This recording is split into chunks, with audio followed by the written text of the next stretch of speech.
علیکم ورحمۃ اللہ وبرکاتہ۔ ان الحمد للہ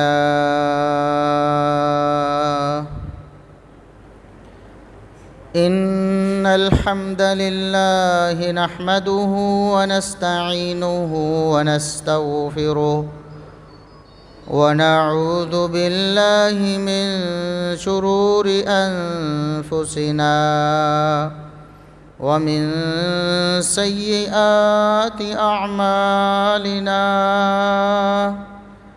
من يهده الله فلا مضل له ومن يضلل فلا هادي له أشهد أن لا إله إلا الله وحده لا شريك له وأشهد أن محمدًا عبده ورسوله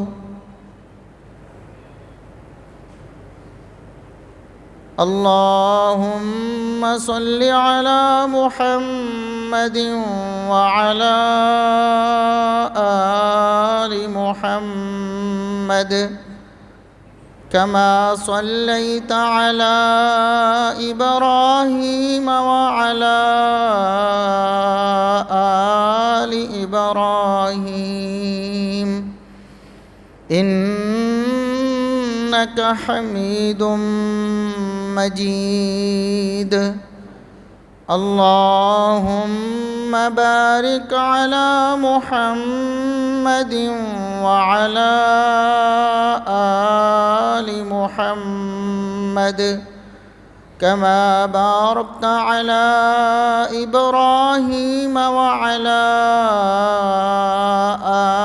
آل إبراهيم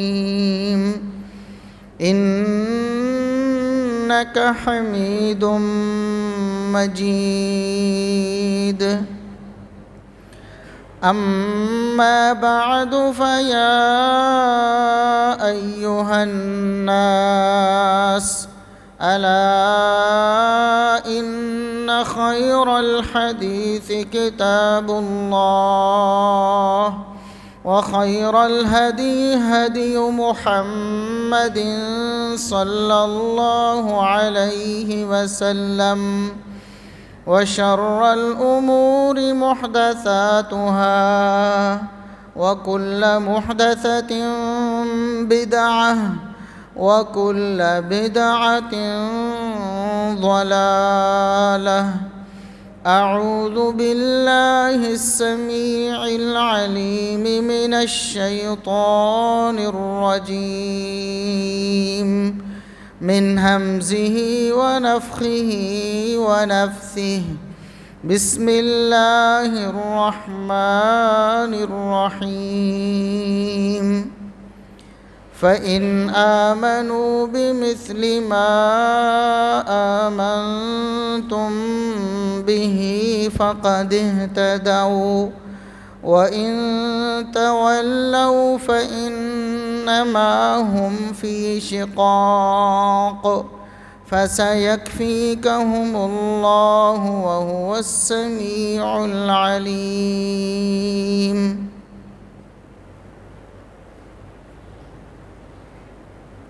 انتہائی قابل احترام بزرگوں، عزیز نوجوان ساتھیوں، معززات و مکرمات اسلامی ماؤں اور بہنوں، ہر قسم کی حمد و ثنا، تعریف و تمجید کی بریائی، بڑائی، رفعت و عظمت اللہ رب العزت کے لیے جو پوری کائنات کا خالق و مالک ہے۔ بے شمار لا تعداد بے حد و حساب درود و سلام پیغمبر آخر الزماں، محسن انسانیت، محسن کائنات جناب محمد الرسول اللہ صلی اللہ علیہ وسلم کی ذات اقدس پر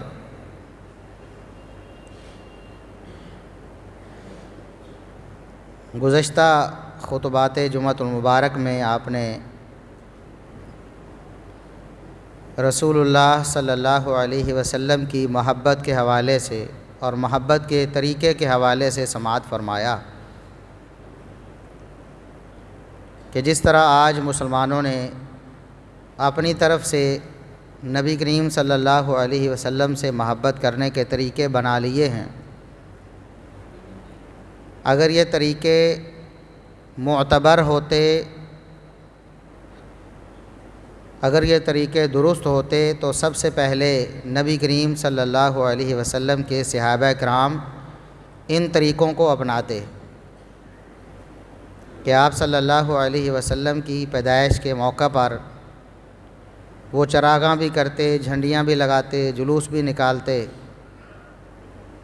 اور جو طریقے آج مسلمانوں نے بنا لیے ہیں وہ ان سے بہت بڑھ کر ان طریقوں سے رسول اللہ صلی اللہ علیہ وسلم کی محبت کا اظہار کرتے۔ لیکن صحابہ کرام کا طریقہ کچھ اور تھا۔ یہ بھی آپ نے سماعت فرمایا کہ رسول اللہ صلی اللہ علیہ وسلم کی وفات بالاتفاق 12 ربیع الاول ہے، یعنی ہمارے معاشرے میں مسلمان اس بات پر اعتبار کرتے ہیں کہ آپ صلی اللہ علیہ وسلم کی وفات تو 12 ربیع الاول کو ہی ہوئی ہے۔ تو آپ صلی اللہ علیہ وسلم کی وفات پر یعنی 12 ربیع الاول کو صحابہ کرام کا کیا طریقہ تھا، ان کا انداز کیا تھا، ان کی حالت کیا تھی؟ ان کی حالت تو غم اور پریشانی والی تھی، وہ تو پریشانی سے اپنے ہوش حواس کھو بیٹھے تھے۔ تو اگر کچھ کرنا ہی تھا، ہر سال کچھ منانا ہی تھا، تو صحابہ کرام رضوان اللہ علیہم اجمعین کے طریقے کے مطابق جو انہوں نے اس 12 ربیع الاول کو کیا تھا، یعنی غم اور پریشانی کا اظہار اسی طرح کیا جاتا۔ لیکن اسلام میں ہر سال کسی غم یا خوشی کو منانے کی کوئی گنجائش نہیں ہے دینی اور شرعی اعتبار سے، یعنی شریعت نے کہا ہو، باعث ثواب قرار دیا ہو، ایک دینی طریقہ ہو، اور اس کو ہر سال کسی کی وفات کی صورت میں یا کسی کی پیدائش کی صورت میں، ایسا اسلام میں نہیں۔ ہر سال جو خوشی کے تہوار ہیں وہ 2 ہیں، عید الفطر اور عید الاضحیٰ۔ غمی کا کوئی تہوار اسلام میں ہر سال نہیں ہے۔ تو بہرحال یہ تو عید میلاد النبی کے حوالے سے گزارشات تھیں کہ صحابہ کرام کا طریقہ یہی اعلیٰ اور اولیٰ ہے۔ اگر مسلمان صحابہ کرام کو طریقے کو اپنائیں گے تو تب ہی کامیاب ہوں گے۔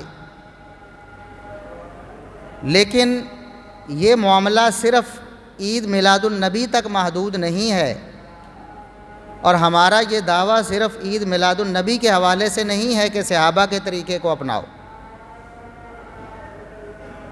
ہم تو صحابہ کرام کو معیار ایمان مانتے ہیں، بلکہ ہر مسلمان مانتا ہے، ہمارے بریلوی بھائی ہوں یا دیوبندی بھائی ہوں۔ اہل سنت کے تمام طبقات اس بات کو تسلیم کرتے ہیں کہ صحابہ کرام رضوان اللہ علیہم اجمعین، ان کا ایمان اور ان کا عمل ہمارے لیے معیار ہے۔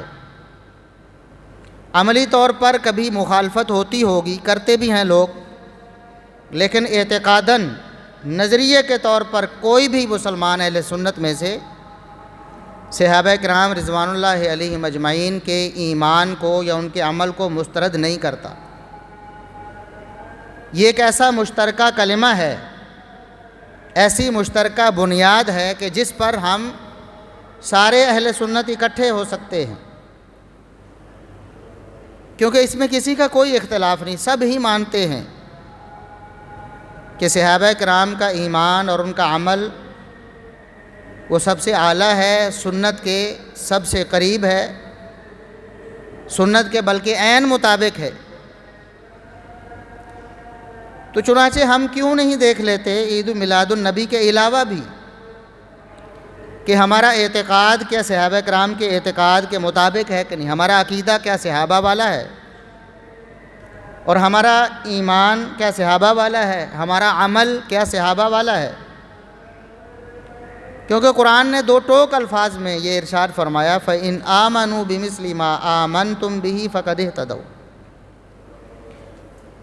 کہ اگر لوگ صحابہ کرام کے طریقے کے مطابق ایمان لائیں گے تب ہدایت پر ہوں گے۔ وَإِن تَوَلَّوْا فَإِنَّمَا هُمْ فِي شِقَاقٍ، اگر وہ صحابہ کے طریقے کو چھوڑتے ہیں تو وہ گمراہی میں ہوں گے،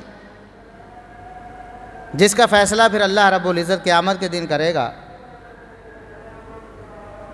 تو صحابہ کرام کا ایمان ہمارے لیے معیار ہے، اور یاد رکھیں کہ ایمان کا لفظ قرآن نے صرف عقیدے کے حوالے سے استعمال نہیں کیا، بلکہ تمام اعمال کو بھی ایمان میں داخل کیا ہے۔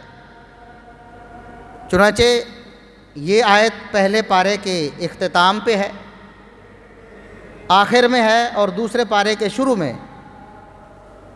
جہاں تحویل قبلہ کا مسئلہ بیان ہوا کہ قبلہ اب بیت المقدس سے چینج کر کے بیت اللہ کو بنا دیا گیا ہے، تو وہاں پر کچھ صحابہ کرام کے دل میں یہ خیال آیا، کیونکہ وہ اللہ سے بہت ڈرنے والے تھے، ان کو اپنے اعمال کی بہت زیادہ فکر ہوتی تھی، باوجود اس کے کہ پہلے چونکہ حکم ہی نہیں آیا تھا تو بیت المقدس کی طرف رخ کر کے نماز پڑھتے تھے، اب حکم آ گیا تو بیت اللہ کی طرف رخ کر کے نماز پڑھنے لگے۔ لیکن ان کے دل میں یہ ڈر پیدا ہوا کہ ہمارے وہ مسلمان، وہ مومن جو پہلے فوت ہو گئے ہیں یا شہید ہو گئے ہیں، اس حالت میں کہ ہم بیت المقدس یا بیت المقدس کی طرف رخ کر کے نماز پڑھتے تھے، یہ لفظ دونوں طرح درست ہے، بیت المقدس بھی اور مقدس بھی۔ تو جب ہم اس طرف رخ کر کے نماز پڑھتے تھے، پتہ نہیں ہماری نمازوں کا کیا بنا، کیونکہ قبلہ تو تبدیل ہو گیا ہے، پہلی نمازوں کا کیا، ہماری کا کیا بنا، اور جو شہید ہو گئے فوت ہو گئے ان کی نمازوں کا کیا۔ تو اس وقت اللہ رب العزت نے یہ آیت نازل فرمائی وَمَا كَانَ اللَّهُ لِيُضِيعَ ایمانکم، نبی کے صحابہ، اللہ تمہارا ایمان ضائع نہیں کرنے والا۔ بات نماز کی ہو رہی ہے، فکر صحابہ کو نماز کی ہو رہی ہے، اور اللہ رب العزت وضاحت نماز کی دے رہا ہے کہ تمہاری وہ نمازیں جو بیت المقدس کی طرف رخ کر کے تم نے پڑھی ہیں، اللہ ان کو ضائع نہیں کرے گا۔ لفظ استعمال فرمایا وَمَا كَانَ اللَّهُ لِيُضِيعَ ایمانکم، اللہ تمہارے ایمان کو ضائع نہیں کرے۔ تو نماز کو بھی ایمان کہا، یہ قرآن کا اسلوب ہے، اور رسول اللہ صلی اللہ علیہ وسلم کا بھی فرمان یہی ہے کہ آپ نے بھی ایمان میں تمام نیک اعمال کو شامل کیا ہے، نماز، روزہ، حج، زکوٰۃ بھی، عقیدہ تو ہے ہی نا، نماز، روزہ، حج، زکوٰۃ بھی ایمان میں داخل ہیں۔ تو اللہ نے فرمایا کہ صحابہ کی طرح ایمان لاؤ، یعنی عقیدہ بھی صحابہ والا بناؤ اور عمل بھی صحابہ والا بناؤ۔ تو صحابہ کرام ہماری مشترکہ بنیاد ہیں اہل سنت کی، تمام مسلمان اس بات پر متفق ہیں کہ صحابہ کرام واقعی معیار ایمان ہے۔ معیار ایمان ہونے کا کیا مطلب؟ عقیدہ بھی ان والا اور عمل بھی ان والا، وہی معتبر ہے۔ تو کیوں نہیں ہم غور کر لیتے ربیع الاول میں بھی اور باقی پورے سال میں بھی اس بات پر ہم غور کریں کہ کیا ہمارا یہ عمل، ہمارا یہ عقیدہ، ہمارا یہ نظریہ، ہماری یہ فکر، ہمارا یہ منہج، ہمارا یہ مسلک کیا صحابہ کرام کے مطابق ہے کہ نہیں؟ کیونکہ صحابہ کرام ہی وہ ہستیاں ہیں جن کے بارے میں اللہ رب العزت کی ضمانت اور گارنٹی موجود ہے۔ انہی کے بارے میں فرمایا اولئک هم المؤمنون حقا، اگر دنیا میں کوئی حقیقی مومن ہے تو یہ لوگ ہیں۔ اولئک هم الراشدون، دنیا میں اگر کوئی راہ راست پر لوگ ہیں تو یہ لوگ ہیں۔ اولئک هم المفلحون، دنیا میں کوئی کامیاب و کامران ہیں تو یہی لوگ ہیں۔ تو اللہ رب العزت کی گارنٹی ان پر موجود ہے، لہٰذا تمام مسلمان جو صحابہ کو ماننے والے ہیں اپنے عقیدے اور عمل کو صحابہ کرام کے عقیدے اور عمل سے ٹیلی کریں، کمپیریزن کریں، کہیں فرق تو نہیں آ رہا۔ اگر فرق آ رہا ہے اس فرق کو ختم کیجئے اور اپنے عقیدے اور عمل کو صحابہ کرام کے عقیدے اور عمل کے مطابق بنائیے۔ اختلاف ہوتا ہے نا مسلمانوں میں، اختلاف ہو جاتا ہے کہ مسئلہ ہے، یہ مسئلہ کیسے ہے؟ رسول اللہ صلی اللہ علیہ وسلم کی ہستی کے بارے میں بھی اختلاف ہو جاتا ہے، آپ کے علم کے بارے میں، آپ کی جنس کے بارے میں، آپ کی ذات کے بارے میں اختلاف ہو جاتا ہے۔ لوگ کہتے ہیں کہ نبی کریم صلی اللہ علیہ وسلم نور من نور اللہ تھے، آپ نور تھے، نبی کریم صلی اللہ علیہ وسلم نور مجسم تھے، بشر نہیں تھے، نور تھے۔ تو اختلاف کا حل ہم صحابہ کرام سے کروا لیتے ہیں، صحابہ کرام کا جو عقیدہ ہے وہ ہم بنا لیتے ہیں تاکہ ہم ہدایت پر ہو جائیں، ہمیں یہ بات یقینی طور پر معلوم ہو جائے کہ ہمارا مسلک، منہج، موقف برحق ہے، کیونکہ صحابہ کا یہ مسلک اور منہج ہے۔ تو سیدہ عائشہ صدیقہ رضی اللہ عنہا، یہ مسند احمد کی بالکل صحیح حدیث ہے، ایک تو قرآن کی آیت بھی ہے نا، قل انما انا بشر مثلکم، اے نبی آپ خود اعلان کیجئے کہ میں تمہاری طرح کا بشر ہوں، یعنی جنس اور ذات کے اعتبار سے، شان اور مقام میں نہیں۔ شان اور مقام تو کسی انسان کی بعد والوں کی صحابہ کے برابر بھی نہیں ہو سکتی، نبی جیسی کیسے ہو سکتی؟ جنس سے، بشر ہونے کے اعتبار سے نبی کریم صلی اللہ علیہ وسلم بشر ہیں، عام انسانوں جیسے ہیں، یہ بات قرآن نے بھی بتائی۔ تو لوگ کہہ دیتے ہیں کہ یہ تو نبی کریم صلی اللہ علیہ وسلم نے ازراہ عاجزی کہا ہے، یہ عاجزی اور انکساری کا اظہار تھا کہ میں بشر ہوں، حالانکہ آپ بشر نہیں تھے، نعوذ باللہ، یہ تعویل کرتے ہیں۔ تو بات پھر وہی ہے کہ صحابہ معیار حق ہیں، صحابہ کرام تو نبی کریم صلی اللہ علیہ وسلم کے حوالے سے عاجزی کا اظہار نہیں کرتے تھے نا، آپ صلی اللہ علیہ وسلم کی شان اور مقام بالکل اسی طرح بیان کرتے تھے جس طرح کتاب و سنت میں بیان ہوا ہے، جو اللہ اور اس کے رسول کی مراد تھی وہی کرتے تھے نا۔ تو ہم صحابہ کرام سے پوچھتے ہیں کیا نبی کریم صلی اللہ علیہ وسلم یہ جو فرماتے ہیں قرآن کے بقول کہ میں بشر ہوں، یہ بطور عاجزی اور انکساری ہے یا حق حقیقت ہے؟ تو سیدہ عائشہ صدیقہ رضی اللہ عنہا فرماتی ہیں کانا بشرا من البشر، کہ رسول اللہ صلی اللہ علیہ وسلم انسانوں میں سے ایک انسان تھے، بشر تھے۔ دیکھیں ہمارا مسئلہ حل ہو رہا ہے، صحابہ کو معیار ایمان بنایا ہے، عقیدہ صحابہ والا اپنانا ہے، تو نبی کریم صلی اللہ علیہ وسلم کو بشر ماننا پڑے گا۔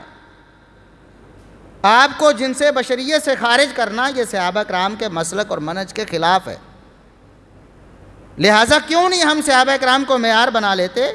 ام المومنین سیدہ عائشہ صدیقہ رضی اللہ عنہا سے بڑھ کر کون رسول اللہ صلی اللہ علیہ وسلم کو جانتا ہو؟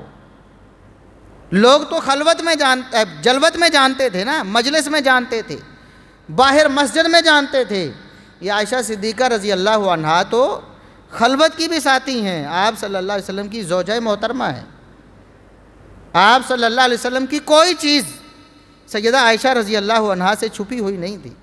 وہ یہ فرماتی ہیں کہ کانا بشرا من البشر، کہ رسول اللہ صلی اللہ علیہ وسلم نور نہیں بشر تھے۔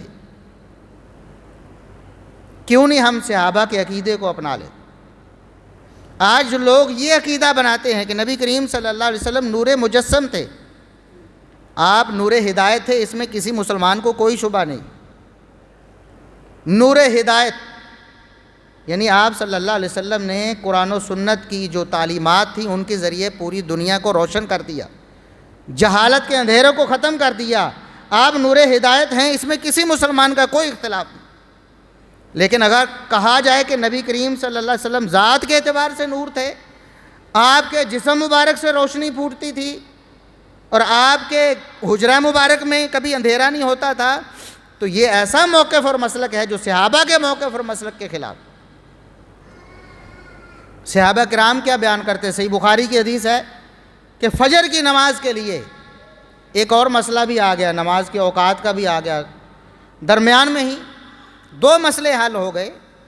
صحابہ کرام بیان کرتے، صحیح بخاری کی حدیث ہے کہ رسول اللہ صلی اللہ علیہ وسلم فجر کی نماز اس حالت میں پڑھاتے تھے کہ مکمل اندھیرا چھایا ہوتا تھا، روشنی ہونے سے پہلے مکمل اندھیرے میں فجر کی نماز پڑھاتے تھے، اتنا اندھیرا ہوتا تھا کہ ما یعرفن من الغلس، خواتین بھی نماز کے لیے آتی تھیں۔ تیسرا مسئلہ بھی حل ہو گیا۔ صحابہ کرام کا مسلک اپنانا ہے نا، فجر کی نماز کا وقت بھی طے ہو گیا کہ فجر کی نماز کا وقت صحابہ کرام کیا بیان کرتے ہیں، اندھیرا ہوتا تھا۔ دوسرا مسئلہ صحابہ کرام کا مسلک ثابت ہو گیا کہ عورتیں مسجد میں نماز کے لیے آ سکتی ہیں، اور عورتیں آتی تھیں رسول اللہ صلی اللہ علیہ وسلم کے دور میں بھی اور بعد میں بھی۔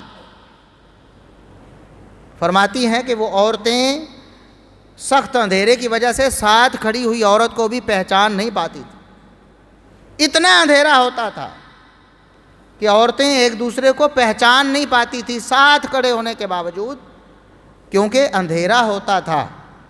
دوسرا مسئلہ، مسلک محدثین، مسلک صحابہ کرام، نبی کریم صلی اللہ علیہ وسلم کے جانثاروں اور وفاداروں کا مسلک کیا ہے؟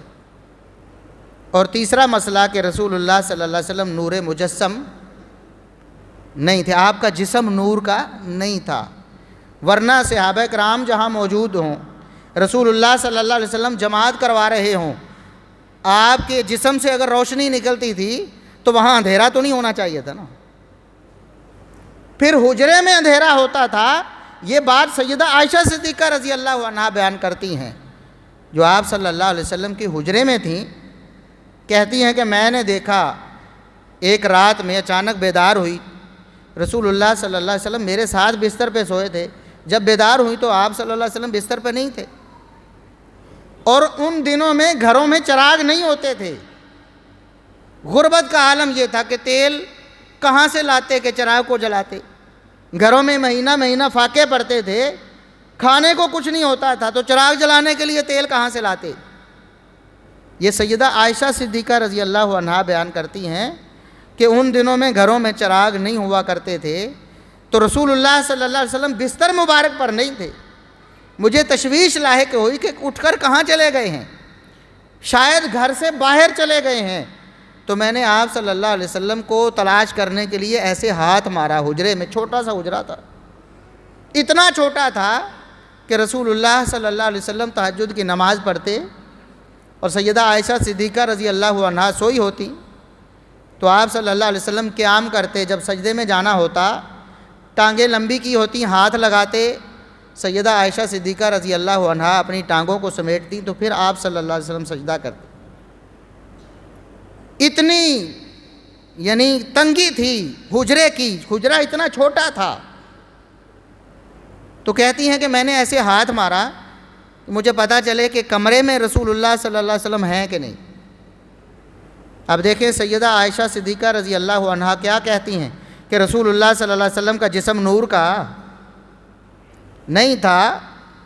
اب لوگ کہتے ہیں جی یہ جو نبی کی شان یا نبی کا مقام یا نبی تشریف لاتے ہیں نا تو وابیوں کو نظر نہیں آتے، کیوں؟ وابیوں کی آنکھیں نہیں دیکھنے والی، چلو ہماری آنکھیں تو نہیں دیکھنے والی نا، تو کیا سیدہ عائشہ صدیقہ رضی اللہ عنہا کی آنکھیں بھی نہیں دیکھنے والی تھی؟ ہمارا مسلک اور موقف اور منہج وہ ہے جو صحابہ کرام کا تھا۔ سیدہ عائشہ صدیقہ رضی اللہ عنہا تو نبی کے نور کو دیکھتی نا۔ اس کا مطلب یہ ہے کہ جو سیدہ عائشہ صدیقہ کا عقیدہ تھا وہ ہمارا عقیدہ ہے کہ نبی کریم صلی اللہ علیہ وسلم کا جسم نور نہیں تھا، آپ کا علم نور تھا، پوری کائنات سے جہالت اور گمراہی کے اندھیرے آپ نے ختم کر دیے، آپ نور ہدایت تھے، نور مجسم نہیں تھے۔ تو سیدہ عائشہ صدیقہ رضی اللہ عنہا کہتی ہاتھ مارتے مارتے میرا ہاتھ رسول اللہ صلی اللہ علیہ وسلم کے قدموں مبارک پر پڑا، آپ کے قدم مبارک، پھر مجھے پتہ چلا کہ آپ کمرے میں حجرے میں موجود ہیں اور نماز پڑھ رہے ہیں اور سجدے کی حالت میں ہیں، اس لیے آپ کے دونوں پاؤں ملے بھی ہوئے ہیں اور جڑے بھی ہوئے ہیں، کھڑے بھی ہوئے ہیں سجدے کی حالت میں۔ یہی آج ہمارا عقیدہ ہے نا، اسی وجہ سے ہمیں گستاخ کہتے ہیں کہ نبی کے نور کو نہیں مانتے، ہم گستاخ ہیں کہ نبی کے نور کو نہیں مانتے۔ کیا صحابہ بھی گستاخ ہیں؟ نعوذ باللہ، وہ بھی نبی کے نور کو نہیں مانتے تھے۔ کس نور کو مانتے تھے؟ نور ہدایت کو مانتے تھے، آپ صلی اللہ علیہ وسلم کی ذات یا جنس یا آپ کے جسم کو نور نہیں مانتے۔ آپ کے علم کے بارے میں کہتے جی یہ گستاخ ہیں وابی، نبی کے علم کو نہیں مانتے۔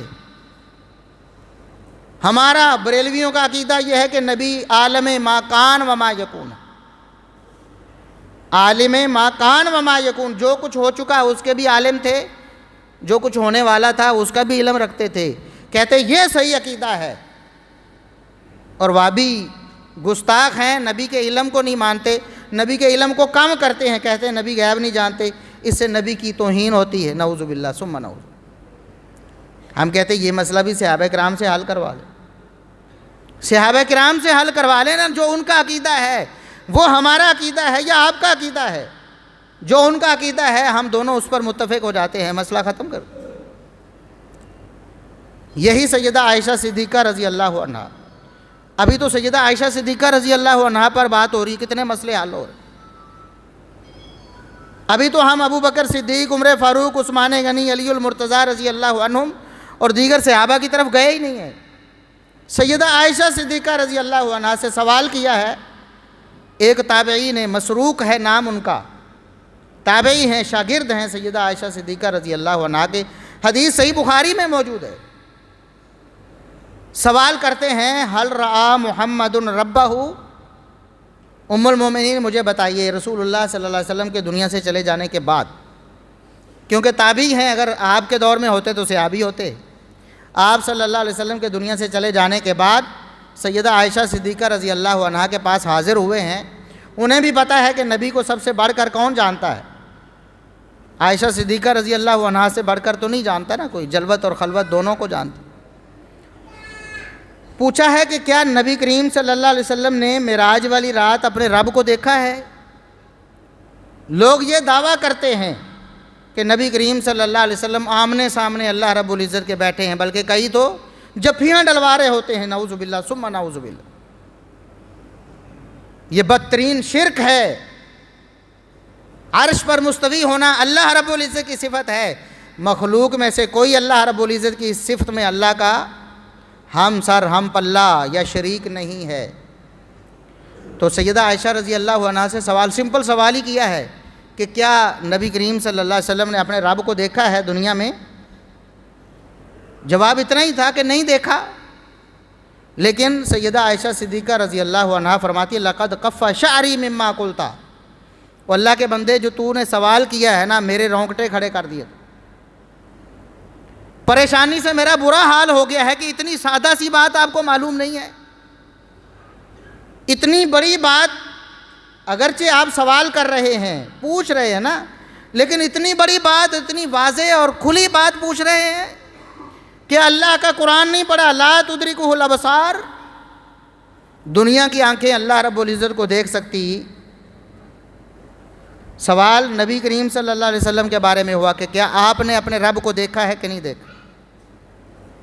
جواب میں آیت پڑھی ہے سیدہ عائشہ صدیقہ رضی اللہ عنہا نے کہ نبی کریم صلی اللہ علیہ وسلم نے اپنے رب کو دنیا میں دیکھا نہیں، آخرت میں مومن مسلمان دیکھیں گے اللہ رب العزت کو، لیکن دنیا میں کوئی نہیں دیکھ سکتا۔ کہتی ہیں کہ آپ نے میرے رونگٹے کھڑے کر دیے ہیں، یہ کوئی سوال پوچھنے کا تھا؟ اب سیدہ عائشہ صدیقہ رضی اللہ عنہا کا یہ عقیدہ صحیح بخاری میں نہ ہو تو ہم مجرم؟ سب مانتے ہیں، سب مانتے ہیں، بریلوی احباب بھی مانتے ہیں، دیوبندی احباب بھی مانتے ہیں، اہل سنت سارے مانتے ہیں، کتاب اللہ کے بعد، قرآن کے بعد سب سے صحیح ترین کتاب صحیح البخاری ہے، اس کی احادیث صحیح ترین ہیں، ساری احادیث صحیح ہیں۔ سیدہ عائشہ صدیقہ رضی اللہ عنہا کیا عقیدہ دے رہی ہیں کہ نبی کریم صلی اللہ علیہ وسلم نے اللہ کو دیکھا بھی نہیں ہے، اور یہاں مولانا طارق جمیل صاحب دیوبندی مکتبہ فکر سے تعلق رکھتے ہیں، ان کی تقریریں بھی آپ کو مل جائیں گی، وہ اللہ رب العزت سے جفیاں ڈلوا رہے ہوتے، نعوذ باللہ ثم نعوذ۔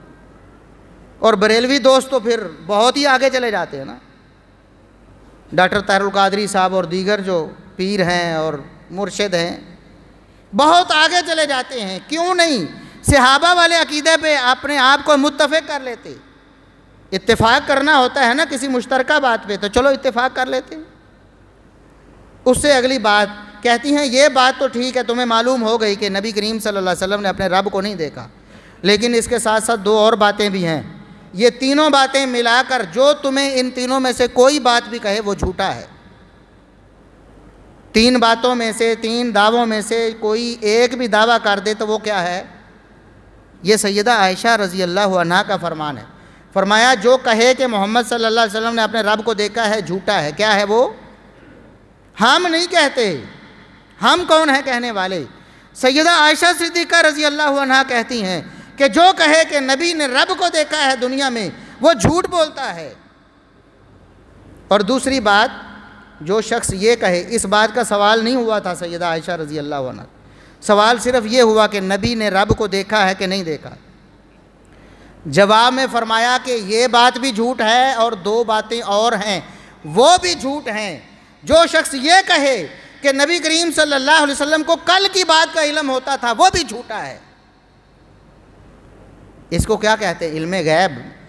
کل کی، پرسوں کی، بعد والی باتوں کے بارے میں کوئی بندہ دعویٰ کرے کہ نبی کریم صلی اللہ علیہ وسلم کو پہلے سے علم ہوتا تھا، وہ شخص کیا ہے؟ صحابہ والا عقیدہ کیوں نہیں بناتے؟ ہم متفق ہیں، سب متفق ہیں، کوئی اہل سنت میں سے اس بات کا انکاری نہیں ہے کہ سیدہ عائشہ صدیقہ رضی اللہ عنہا کا علم، ان کا عقیدہ، ان کا عمل ہم سے بہت بہتر تھا اور کتاب و سنت کے عین مطابق تھا۔ تو چلیں آئیں ہم متفق ہوتے ہیں۔ تو سیدہ عائشہ صدیقہ رضی اللہ عنہا نے یہ مسئلہ علم غیب کا بھی حل کر دیا کہ جو شخص یہ کہے کہ کل کی بات بھی نبی جانتے تھے، بعد کی تو دور کی بات ہے نا، کل کی بات بھی نبی جانتے تھے، وہ شخص بھی جھوٹا ہے۔ اور صرف یہی نہیں، باقی صحابہ کا بھی یہ عقیدہ تھا۔ مشہور و معروف واقعہ آپ نے سنا ہوا ہے کہ نبی کریم صلی اللہ علیہ وسلم نے ظہر یا عصر کی نماز پڑھائی جو کہ 4 رکعتوں والی تھی، لیکن آپ صلی اللہ علیہ وسلم نے 2 رکعتیں پڑھا کر سلام پھیر دی۔ کون ہیں نماز پڑھنے والے اقتداء میں؟ مقتدی کون ہیں؟ ابو بکر و عمر بھی موجود ہیں، کبار صحابہ بھی موجود ہیں، بڑے بڑے صحابہ موجود ہیں، نبی کے پیچھے نماز پڑھنے والے۔ آپ نے 2 رکعتیں پڑھا کر سلام پھیر دی۔ ابو بکر و عمر رضی اللہ عنہما کو بھی پتہ چل گیا کہ کچھ گڑبڑ ہوئی ہے، 4 کی بجائے 2 رکعتیں ہوئی ہیں، اب کیا مسئلہ ہے یہ نہیں معلوم، ہو سکتا ہے وہی آئی ہو اور نماز کم ہو گئی ہو، آج کے بعد 4 کی بجائے 2 رکعتیں ہو گئی ہوں، اور یہ بھی احتمال ہے کہ نبی کریم صلی اللہ علیہ وسلم بھول گئے ہوں، آپ کو یاد نہ رہا ہو اور 2 رکعتیں پڑھا کے سلام پھیر دیا ہو۔ لیکن فہابا ان یکلما ہو، بڑے بڑے صحابہ اکرام، ابو بکر و عمر جیسے نبی کی ہیبت کی وجہ سے بات نہ کر سکے، نبی کا رعب اتنا تھا، خاموش ہو گئے۔ لیکن ایک صحابی جو دیہات سے آتے تھے، دیہاتی لوگ ذرا جھٹکے ہوتے ہیں، کھل کر بات کر لیتے ہیں، ان کو ذوالیدین کہا جاتا تھا کہ ان کے ہاتھ نسبتاً باقی لوگوں سے بڑے تھے، تو ہاتھوں والا ان کا نام پڑا ہوا تھا، ذوالیدین صحابی، خرباق بن عمر ان کا نام تھا۔ انہوں نے ہمت کر کے کہا اللہ کے رسول ایک بات پوچھنی ہے، کیا نماز کم ہو گئی ہے یا آپ بھول گئے ہیں؟ کچھ تو ہو گیا ہے۔ اللہ کے رسول صلی اللہ علیہ وسلم فرماتے ہیں میرے پیارے، نہ نماز کم ہوئی ہے نہ میں بھولا ہوں، 4 رکعتوں والی نماز ہے، میں نے 4 ہی پڑھائی ہیں۔ ذوالیدین کہتے ہیں اللہ کے رسول اب تو یہ بات پکی ہوگی کہ آپ بھول گئے ہیں، کیونکہ اگر نماز کم ہوئی ہوتی تو آپ بتا دیتے نماز کم ہو گئی، آپ نے نفی کر دی کہ نماز کم نہیں ہوئی، باقی بھولنے کی بات ہے، اس کا مطلب ہے کہ آپ بھول گئے ہیں۔ اللہ کے رسول آپ بھول گئے۔ آپ صلی اللہ علیہ وسلم کو پھر بھی نہیں معلوم ہوا کہ میں بھولا ہوں۔ آپ نے صحابہ کرام کو مخاطب فرمایا، سب سے پوچھا صفوں میں بیٹھے ہوئے اسادہ کا ذوالیدین، میرے صحابہ بتاؤ کیا ذوالیدین صحیح کہہ رہے ہیں، واقعی میں بھول گیا ہوں؟ تو صحابہ کرام نے کہا نعم اللہ کے رسول واقعی ابو ذوالیدین صحیح کہہ رہے ہیں، آپ نے 2 ہی رکعتیں پڑھائی ہیں، 4 نہیں پڑھائیں۔ تو رسول اللہ صلی اللہ علیہ وسلم نے اس وقت فرمایا، صحیح بخاری صحیح مسلم دونوں میں معتبر ترین حدیث ہے، کسی مسلمان کو اس حدیث کے بارے میں کوئی شبہ نہیں ہے، آج تک کسی نے اس کا انکار نہیں کیا، شبہ کا اظہار نہیں کیا کہ اس میں کوئی شبہ ہے۔ نبی کریم صلی اللہ علیہ وسلم فرماتے ہیں میرے صحابہ انما انا بشر، میں بشر ہوں، میں صرف اور صرف بشر ہوں۔ اور یہ بھی نقطہ علماء نے بیان کیا ہے، قرآن میں بھی جب آیا نبی کی بشریت کا ذکر تو کلمہ انما آیا ہے جو حصر کا فائدہ دیتا ہے کہ اس کے سوا کوئی بات نہیں ہے، صرف یہی بات ہے کہ نبی بشر ہیں، یعنی بشریت کے علاوہ کوئی بھی بات نہیں سنی جائے گی۔ انما انا بشر قرآن میں بھی آیا انما انا بشر، اور جہاں نبی صلی اللہ علیہ وسلم نے اپنے بارے میں حدیث میں فرمایا وہاں بھی لفظ انما آیا ہے، فرمایا انما انا بشر۔ لوگوں اپنے ذہن سے باقی سارے شبہات اور وساوس نکال دو، میں صرف اور صرف بشر ہوں۔ انسا کما تنسون، جس طرح تم بھول جاتے ہو میں بھی بھول سکتا ہوں، میں بھی بھول جاتا ہوں۔ فَإِذَا نَسِيتُ فَذَكِّرُونِي، جب میں بھول جاؤں تو تم یاد کروا دیا کرو۔ بتاؤ جو عالم الغیب ہو، جو ازل سے لے کر ابد تک سب کچھ جانتا ہو، کیا وہ بھول سکتا ہے؟ نبی کریم صلی اللہ علیہ وسلم ایک لمحہ پہلے سلام پھیر رہے ہیں، ایک لمحہ بعد آپ کو یاد نہیں کہ میں بھولا ہوں۔ ایسے ہی ہے نا۔ صحابہ کا عقیدہ کیا ہے کہ نبی بھول سکتے ہیں، بشر ہیں اور بھول سکتے ہیں۔ ذوالیدین بھی کہہ رہے ہیں، ابو بکر و عمر اور سارے صحابہ کہہ رہے ہیں کہ اللہ کے رسول واقعی آپ بھول گئے ہیں۔ جو عقیدہ صحابہ کا وہی اپنا لے، جو ان کا عقیدہ وہی اپنا لے، مسئلے صاف ہو جائیں گے، سارے مسئلے صاف ہو۔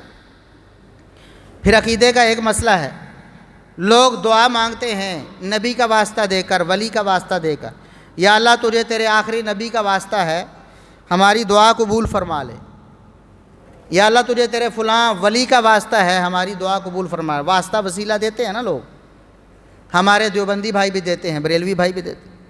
ہم کہتے ہیں کہ جو عقیدہ صحابہ کا، جو عمل صحابہ کا، اسی پر متفق ہو جائیں۔ بتائیں کسی ایک صحابی نے پوری زندگی میں، ابو بکر صدیق سے لے کر ادنا سے ادنا کسی صحابی نے پوری زندگی میں کبھی ایک دفعہ بھی اپنی دعا میں یہ کہا ہو کہ یا اللہ تجھے تیرے نبی کا واسطہ ہے، آپ صلی اللہ علیہ وسلم کی زندگی میں یا آپ صلی اللہ علیہ وسلم کے دنیا سے چلے جانے کے بعد کوئی ایک واقعہ ایسا رونما نہیں ہوا؟ ہاں، ان کا طرز عمل کیا تھا؟ صحیح بخاری میں موجود ہے، نبی کریم صلی اللہ علیہ وسلم کے دور میں جب قحط پڑتا تو آپ صلی اللہ علیہ وسلم صحابہ کو لے کر میدان میں چلے جاتے،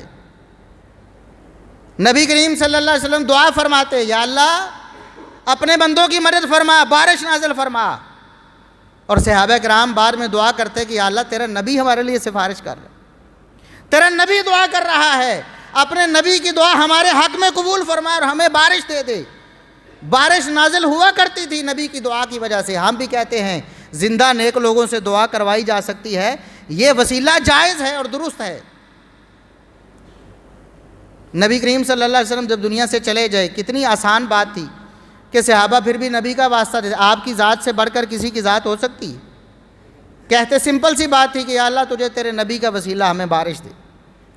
لیکن جب نبی کریم صلی اللہ علیہ وسلم کے بار کا ہاتھ پڑا تو صحابہ کرام نے اپنی دعا میں یہ الفاظ کہے نہیں، بلکہ طریقہ کیا اپنایا ہے۔ عمر بن خطاب رضی اللہ عنہ کے دور میں جب دوبارہ کا ہاتھ پڑا، اب نبی تو موجود نہیں تھے، نبی کے چچا عباس رضی اللہ عنہ کو لے کر میدان میں نکلے، ان سے جا کر دعا کروائی۔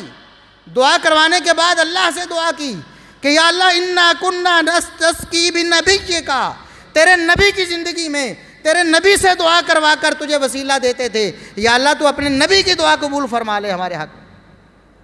آج تیرے نبی ہمارے پاس موجود نہیں ہے، ہم تیرے نبی کے چچا عباس کو لے کر آئے ہیں، ان سے دعا کروائی ہے، یا اللہ تو اپنے نبی کے چچا کی دعا قبول کر کے ہمیں بارش دے۔ یہ طریقہ کس نے اپنایا ہے؟ اللہ کے فضل سے ہم نے اپنایا ہے۔ ہم کہتے ہیں واسطے اور وسیلے کے لیے بھی صحابہ کا طریقہ اپناؤ، کیوں نہیں اپناتے؟ کیا صحابہ کا طریقہ کافی نہیں ہے؟ یہ عقیدے کی بات ہے، ایک دو مثالیں عمل کی دے کے بات ختم کرتے ہیں، وقت مختصر ہے۔ نماز کا طریقہ لے لو، صحابہ کرام نماز کیسے پڑھتے تھے؟ جیسے نبی نے سکھائی تھی، صلو کما رأیتمونی اصلی، فرمایا نماز اسی طرح پڑھو جس طرح مجھے پڑھتے دیکھا ہے۔ کنہوں نے دیکھا تھا پڑھتے ہوئے؟ صحابہ نے دیکھا، انہوں نے پڑھ کے دکھائی۔ صحیح بخاری اٹھائیں، سیدنا عبداللہ ابن عمر رضی اللہ عنہما، ان کے شاگرد نافع ہیں، تابعی ہیں۔ اس بات کی دلیل ہے کہ سیدنا عبداللہ بن عمر رضی اللہ عنہما نے یہ حدیث نبی کریم صلی اللہ علیہ وسلم کے دنیا سے جانے کے بعد بیان، کیونکہ نافع بیان کرنے والے کون ہیں؟ تابعی۔ اگر نبی کی زندگی میں ہوتے تو کون ہوتے؟ صحابی۔ نبی کی زندگی کے بعد نافع دیکھتے ہیں، میرے استاذ صحابی رسول نبی کریم صلی اللہ علیہ وسلم کے خاص شاگرد عبداللہ بن عمر نماز پڑھ رہے ہیں۔ نماز شروع کرتے تو رفع الیدین کرتے، وَإِذَا رَكَعَ رَفَعَ يَدَيْهِ، رکوع میں جاتے تو رفع الیدین کرتے، وَإِذَا رَفَعَ رَأْسَهُ رَفَعَ يَدَيْهِ، جب رکوع سے سر اٹھاتے پھر رفع الیدین کرتے، وَإِذَا قَامَ مِنَ الرَّكْعَتَيْنِ رَفَعَ يَدَيْهِ، دو رکعتوں کے بعد تیسری کے لیے اٹھتے پھر رفع الیدین کرتے۔ کون؟ عبداللہ ابن عمر۔ وَرَفَعَ ذَلِكَ ابْنُ عُمَرَ إِلَى نَبِيِّ اللَّهِ صلی اللہ علیہ وسلم، اور نماز پڑھ کے اپنے شاگردوں کو بتاتے کہ میں نے نبی کریم صلی اللہ علیہ وسلم کو ایسے ہی نماز پڑھتے تھے۔